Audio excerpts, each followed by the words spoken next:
Hello, and welcome back to another good story told poorly. I'm Loomis, and today we're going to try something different. I won't be telling the story. Instead, I'm going to hand over the reins to somebody else. I know wonderful people. All of my friends I consider to be very colorful and very interesting people, and I wish I could share their stories with you. I really do. But I have kind of a policy where I don't really want to share other people's information without their permission, and certainly some of the more colorful and interesting things about some of the people I know would require a lot of begging to get that permission, and I'm just not ready to do that. But I can ask a few people if they're willing to just tell stories on their own. And so I reached out to a few people and I said, hey, would you be willing to do it? And a few people said yes. And today is going to be the first one of those stories. If you'd like to tell a story, feel free to reach out to me and perhaps we can figure something out. You can do it in the future. But the first one is going to be done by a gentleman out of Australia named Steve Manning. I came to know Steve in 2017. We traveled down there to participate in the Australian Open disc golf tournament, and Steve and his wife Sharon were kind enough to open their house to us and let us stay with him. He's, I think, in Australia in general, it's a colorful country. I mean, we're talking everybody from Yahoo Serious, and Mad Max, and the Crocodile Hunter, Crocodile Dundee, all these people. You have all these different wild characters. Of all those wild characters, there's no one quite like Steve. And as understated as he likes to think he is, he's still one of the more colorful individuals. He's a big box of crayons. The man is just an absolute joy. And he was nice enough to tell a story, and I want to share it. So here's Steve's story, and we'll see you next time. So, hello, welcome to Good Stories Told Poorly, the Australian version today. So, Daz, aka Dan Rock, Dan Loomis, Daz Loomis, Senor Dingleberry, and many other names, has asked me to tell you a story poorly, which I'll probably do fairly well. So I had a long, hard think about what story to tell, and I came up with a story that interests me. It was about this fella here. So most of you will be fairly in here. Mr. Paul Hogan. It's not entirely about Paul. It's also about a very smart businessman who was his manager, a guy called John Cornell. So most of you would know Paul from the Shrimp on a Barbie. We'll get to that.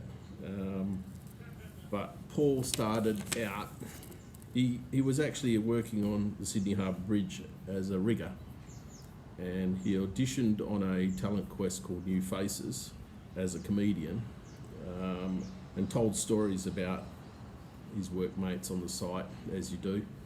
And from there he was picked up pretty quickly by the TV station. And so this was 1971, he did New Faces, and from that he got picked up to do a TV series called The Paul Hogan Show. Now the Paul Hogan Show for its time was pretty politically incorrect. As of viewing it now, I think most minorities, most races and most sexes would probably be offended at some point. It was a comedy show. It had various skits. Some were funny, some were not. It was very, very Australian, as you'd no doubt expect. He had a couple of characters on the show. So one of these characters was this guy here. This guy here called Strop. That was his character. And Strop was like a bumbling beach buffhead, dumbwit, and he'd have that expression all the time, and he'd talk out of the side of his mouth like that, and that was Strop. That was his character. So he was the male sidekick in the show, and then he had a female, like a sexy sidekick, as you do. Now, Delvine Delaney was his sexy sidekick, kind of very interesting, looks very, very similar to Delvine Delaney. To Linda Kowalski. So, but John Connell here was the brains. So this guy in the early 70s came up with the proposition of World Series cricket. So before World Series cricket was a fairly boring game. They all dressed in white, stood around the field for a long time, hours and hours in fact, and it was pretty slow to watch.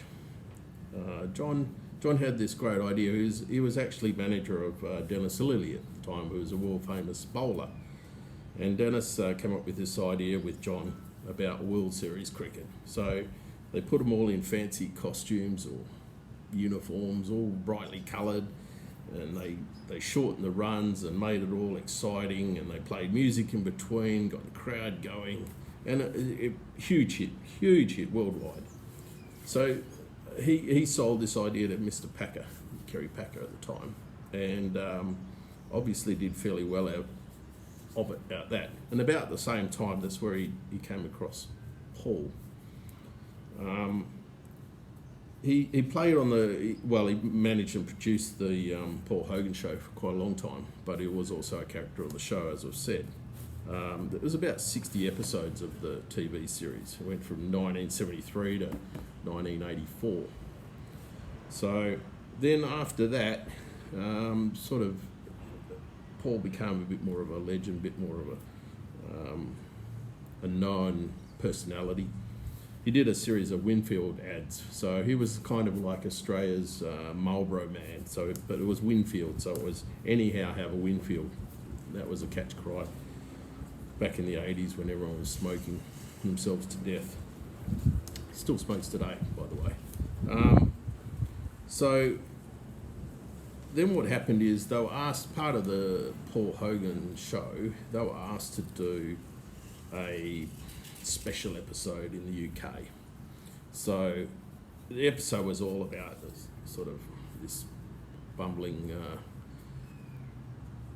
character Paul Hogan played. He'd turn up and visit the Queen and basically take the piss out of a lot of the English bureaucracy and lifestyle and culture. So as he was doing this, he and John came across some posters as they flew into London. They came across some posters which were saying, "Come see Australia," and they were pretty boring kind of posters and very innocuous. So they had this idea that they could do obviously a lot better, and using Paul Hogan's sort of Aussie character, really sell Australia to the world. So after they came back, they approached the Australian Tourism, and they offered to do a series of ads, which are known now as the Shrimp on the Barbie ads. And the interesting thing about it was that in the background, John and Paul had this movie idea of this Crocodile Dundee character. So when it came to do the tourism ads, they decided, they didn't decide, they made it a stipulation with the government. They said that they would take no money whatsoever. They would not be paid for the ads in any way. However, the ads at the time needed to be of the highest quality. They needed to spend a lot of money on these ads to get them fantastically looking. So, which is what they did. They spent a lot of money on the ads. And, you know, the ad was incredible. You know, it really did. I think we were 17th on the list or something, and became 7th in a very short time of most popular or most sought after countries to visit very quickly. It was interesting. It was part of the ad. It was like throw a shrimp on the Barbie. Well, in Australia, shrimps are the little tiny, well, we call them prawns. In Australia, they're prawns. Shrimp are little tiny prawns. So they had a prawn on the barbie, and at the last second they had to change it to put a shrimp on the barbie so that the American audience would understand what the hell we were talking about, which kind of annoyed pretty much every Australian, because we forever have to defend the fact that we don't have shrimps. And it's the same with Foster's. He did a series of Foster's beer ads, and for wherever I go, people say, "Oh, you're Australian, drink Foster's." No, we don't. It's crap. We export that to another country. So there's a couple of things old Paul, as Australians, we kind of forever having to correct or manage.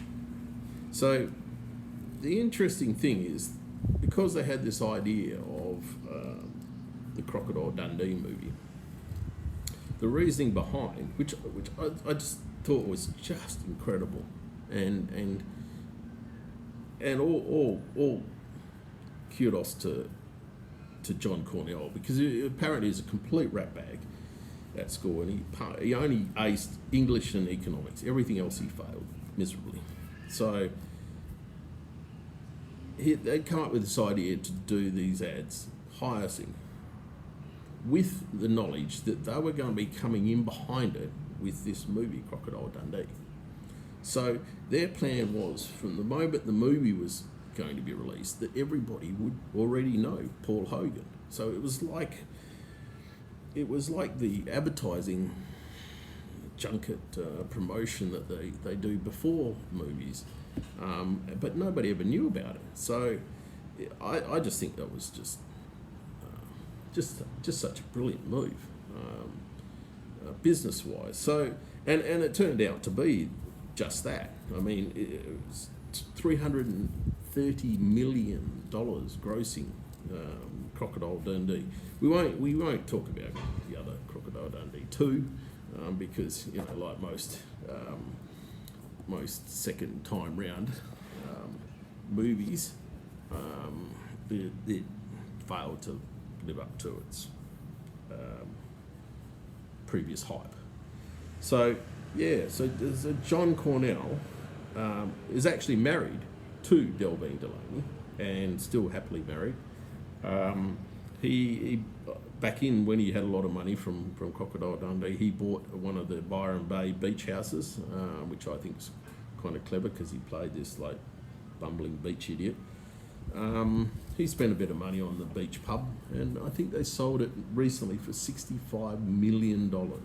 So he was a very astute businessman.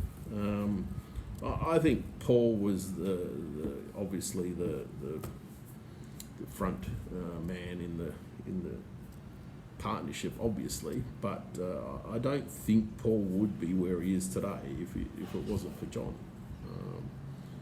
So there's my Aussie version of Good Stories Told Poorly for Daz. I hope you like it, and we'll see what happens. Bye.